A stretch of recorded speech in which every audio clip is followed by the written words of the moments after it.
நண்பர்களே, இன்று மார்ச் மாதம் 3ஆம் தேதி லண்டனில் இப்பொழுது நேரம் பிற்பகல் 4:14. உலகம் முழுவதிலும் தற்பொழுது போராட்டங்கள் நடைபெற்று வருகின்றன. பஹ்ரைன்ல போராட்டம் நடைபெற்று வருகிறது. அமெரிக்காவுக்கு நீங்க உதவி செய்யாதீங்க, செய்யறத காரணத்தினாலதான் எங்களை நாட்டை போட்டு ஈரான் அடித்துக் கொண்டிருக்கிறது என்று பஹ்ரைன்ல தொடர்ச்சியாக மக்கள் போராடி கொண்டிருக்கிறார்கள். ஈராக்கில் அமெரிக்க தூதரகத்தின் முன்பு போராட்டம் நடந்து கொண்டிருக்கிறது. அவை பஹ்ரைன்ல அரசாங்கத்துக்கு எதிராகவே போராட்டங்கள் ஆரம்பித்துள்ளன. இப்பொழுது இருக்கின்ற சூழ்நிலையில் சும்மா இருந்த மிடில் ஈஸ்ட குழப்பிவிட்ட ட்ரம்ப் தற்பொழுது இதுதான் ட்ரம்புக்கு வேணும். என்னன்னா, ஒரு முஸ்லிமை கொண்டு இன்னொரு முஸ்லிமை அடிக்கிறது தான் ட்ரம்புக்கு வேணும். அதற்கான வேலைகளை அவர் ஆரம்பித்து விட்டார். யூதர்களும் அதற்கான வேலைகளை ஆரம்பித்து விட்டார்கள். இஸ்ரேலுக்கும் அந்த விஷயம்தான் வேண்டும். ஆகவே இந்த ரெண்டு விஷயமும் தற்பொழுது அரங்கேறி கொண்டிருப்பதை நாம் தெளிவாக பார்க்கின்றோம். உள்நாட்டு குழப்பங்கள் தற்பொழுது அதிகரித்து வருகின்றன. முஸ்லிம் நாடுகள் சொல்கின்றார்கள், மக்கள் சொல்கின்றார்கள், நீங்கள் அமெரிக்காவோடு சேர்வதை முழுமையாக நிறுத்திக் கொள்ளுங்கள், இல்லாவிட்டால் தொடர்ச்சியாக இந்த பிரச்சனை வரும். யார் அமெரிக்காவோடும் இஸ்ரேலோடும் கூட்டு சேர்ந்தார்களோ அவர்களுக்கு எல்லா இடங்களிலும் பார்க்கின்றோம் இந்த பிரச்சனை தொடர்ச்சியாக நடந்து கொண்டிருக்கிறது. சரி, இன்றைய தகவல்கள்ல முக்கியமாக உலகின் மிக முக்கியமான கப்பல் பாதை ஹார்முஸ் ஜலசந்தியை முழுவதுமாக மூடிவிட்டது. அதால எந்த கப்பலும் போக முடியாது என்று ஈரான் அறிவித்திருக்கிறது. உலகளாவிய ரீதியில இப்பொழுது பெட்ரோல் விலை அதிகரிக்கக்கூடிய வாய்ப்புகள் வந்துவிட்டன. ஏன்னா அதால ஒரு சொட்டு ஒயில் கூட வெளியில போக முடியாத அளவுக்கு ஈரான் மூடிவிட்டது.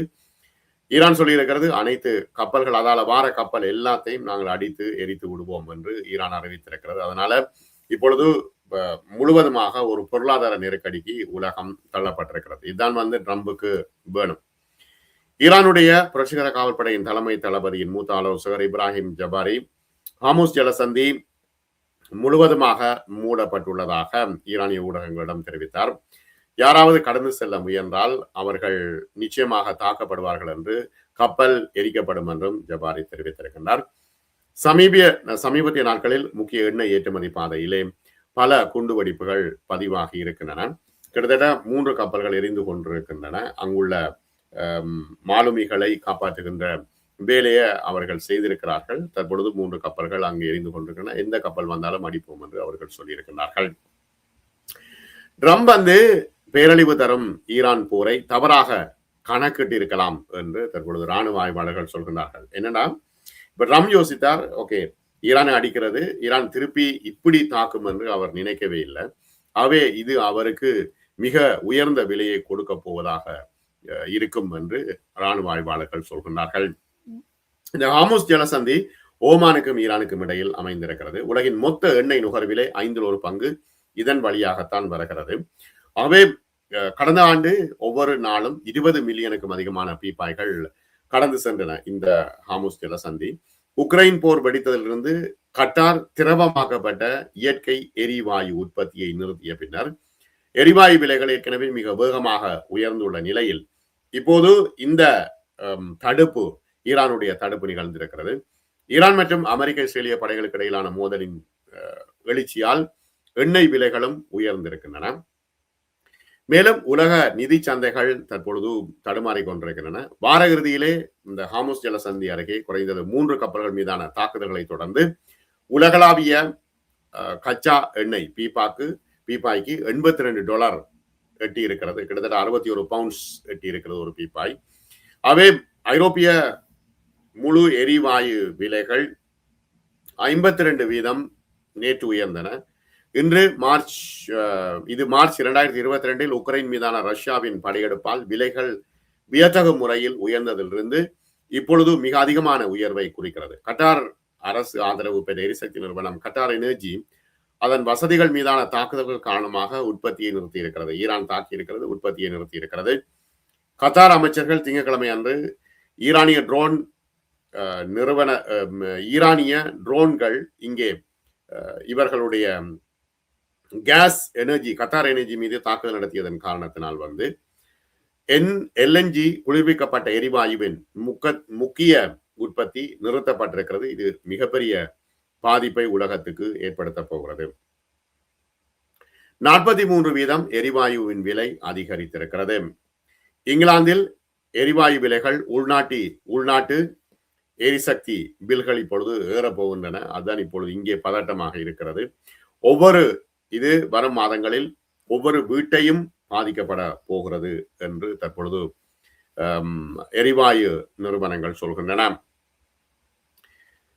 சாக்சோ யூகே முதலீட்டாளர் நீல் வில்சன் குறிப்பிடும் பொழுது கத்தார் எல்என்ஜி ஏற்றுமதியாளராக இருக்கும் முதல் 3 இடங்களில் ஒன்று. அடுத்த தசாப்தத்தில் எதிர்பார்க்கப்படும் விநியோகத்திலே கால் பங்கை கட்டுப்படுத்துகிறது கட்டார் எனர்ஜி. ஈரானின் இந்த தாக்குதல் வளைகுடா நாடுகளுக்கு அழுத்தம் கொடுப்பதாகவே தெரிகிறது. அமெரிக்கா மற்றும் இஸ்ரேலை இந்த யுத்தத்திலிருந்து பின்வாங்க அழுத்தம் கொடுக்கின்றன.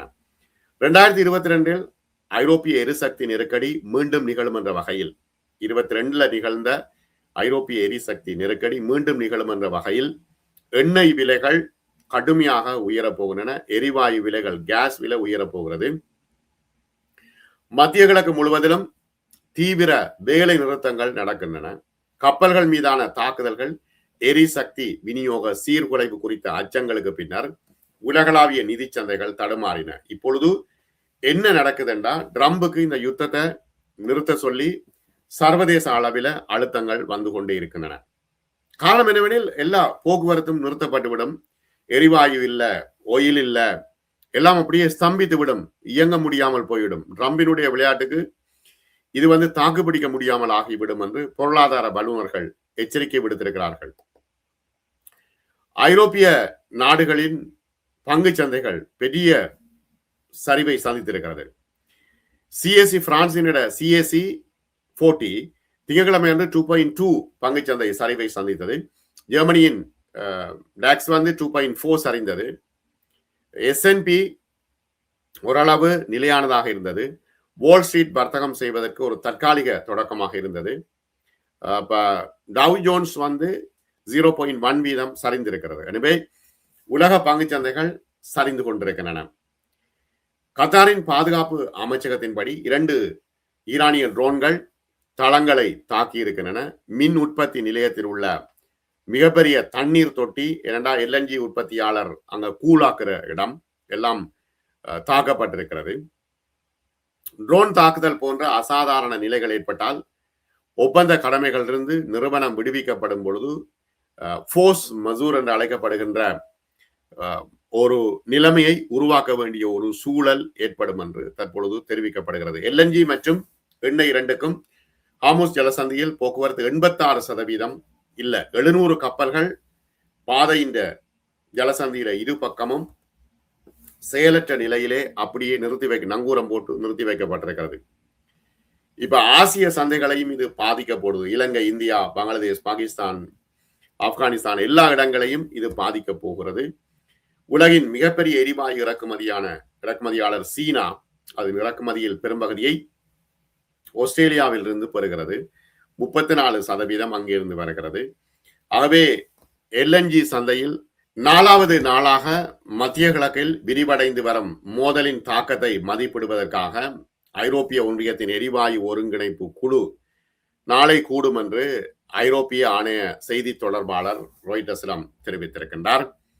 இப்ப 4வது நாளாக ஈரானிய ட்ரோன் மற்றும் ஏவுகணை தாக்குதல்கள் தொடர்ந்தும் மத்திய கிழக்கு நாடுகளில் தொடர்ந்தும் ஏவப்பட்டு வருகிறது. இஸ்ரேலினுடைய முக்கிய பல நகரங்கள் பற்றி எரிந்து கொண்டிருக்கின்றன.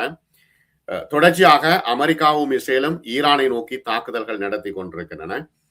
700க்கும் மேற்பட்டவர்கள் இறந்திருக்கின்றார்கள் என்று ஈரானிய தகவல்கள் தெரிவிக்கின்றன. முக்கிய தளபதிகள் இறந்திருக்கின்றார்கள். ஏற்கனவே அந்த தகவல்களை ஈரான் தெரிவித்திருக்கிறது. தொடர்ந்தும் ஈரான் மூர்க்கமாக மத்திய கிழக்கு நோக்கி தாக்குதல்களை நடத்தி வருகிறது. இந்த தாக்குதல்கள் நிறுத்தப்படாவிட்டால் உலகளாவிய ரீதியில் பொருளாதாரத்தில் மிகப்பெரிய நெருக்கடி ஏற்படும் என்பதுதான் முக்கியமான தகவல். மற்றும் ஒரு காணொளியில் சந்திப்போம் நண்பர்களே.